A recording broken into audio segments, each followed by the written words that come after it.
Welcome to Mysterious and Chilling.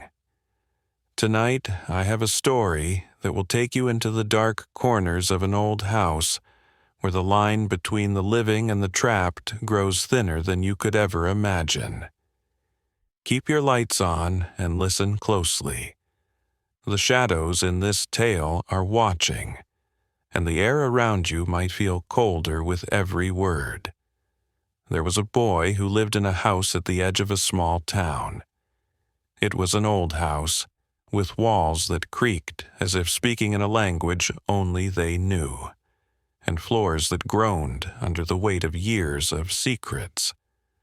The house had a closed attic, locked tight, a place no one ever went, except perhaps his father, who seemed to carry an invisible tension whenever he climbed the narrow, winding stairs. The boy had always been curious about the attic. Its locked door was a dark invitation, a puzzle that teased his imagination. He would press his ear against it sometimes, listening for the faintest whisper of movement, the almost imperceptible sigh of old wood shifting. His parents never allowed him to enter. "You'll break something," his father would say. "You don't know what's up there," his mother warned. And yet, the attic called to him with a voice that wasn't human, a pull that made sleep uneasy, and the day seemed dull in comparison to the mysteries hidden above. His father always kept the key on him. Rarely did it leave his pocket. And whenever he did climb the stairs, he seemed to talk to himself, moving objects around as though conducting some ritual the boy was too small to understand.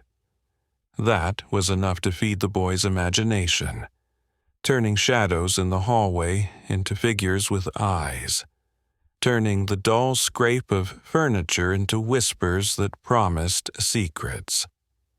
One afternoon, his father went on a trip, leaving the house quiet except for the hum of the wind through the cracks in the windows.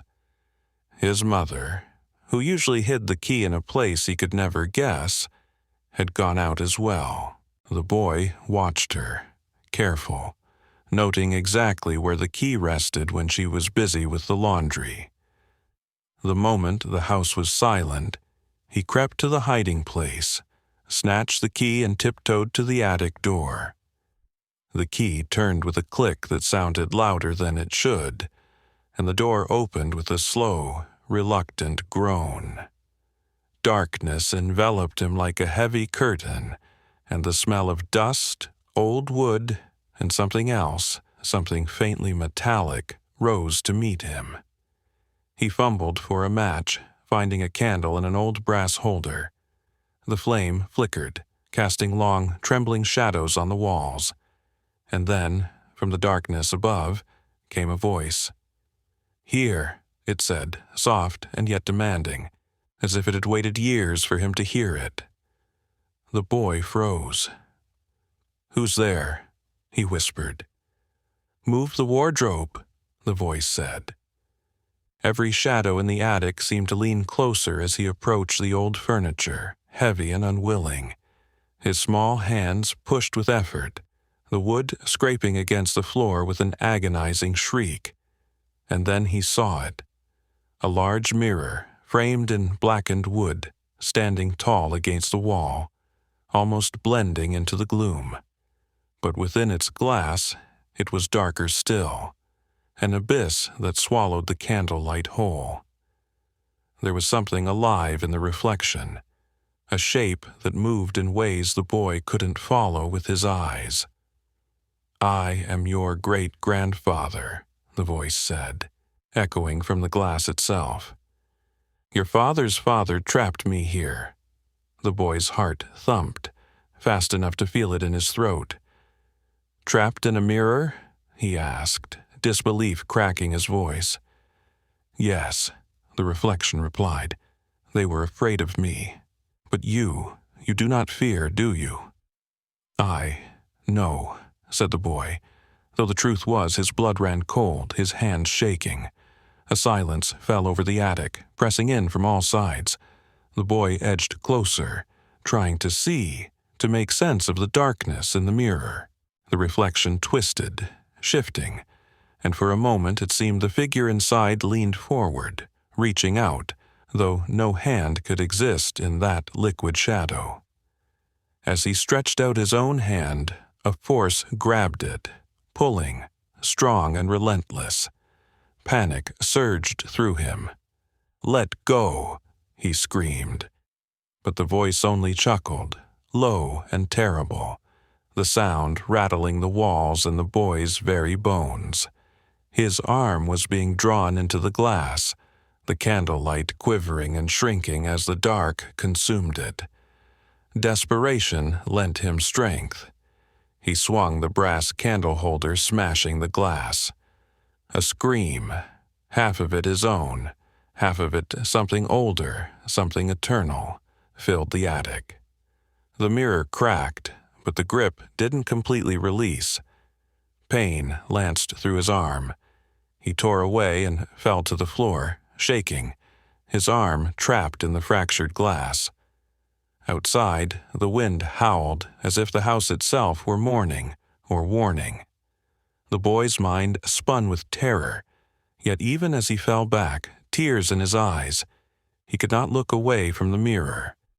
Within its shards, he could see shapes moving, the darkness deepening, waiting, patient. And then the faint, awful words, "One day, one night, I will come for everything else." The boy could only tremble, the attic silent once more, but the air heavy with promise and threat. He did not move. He could not move. The shadows whispered, alive and breathing. And as the candle flickered its last, the darkness in the mirror seemed to lean closer, hungry, watching, counting the days until the next time it would be free. Legends about old houses often say that they remember everything, every step, every whisper, every secret hidden away. This house was no exception. People who passed by it sometimes felt a cold that seeped through their skin, as if the walls themselves were whispering a warning. Do not enter.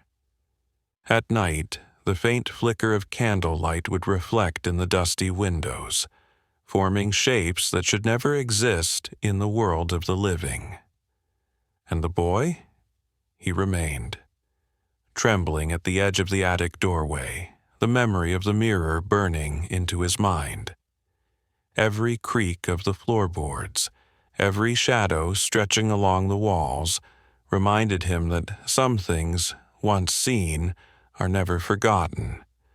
Some doors, once opened, can never be closed, and somewhere in the darkness, a presence waits patiently, counting the days until it will have another chance. No one knows what truly lingers in that attic. Only those who dare to look too closely at reflections can feel its gaze, cold and unyielding. And if you ever find yourself standing before an old mirror, alone in a silent room, perhaps it is already watching you.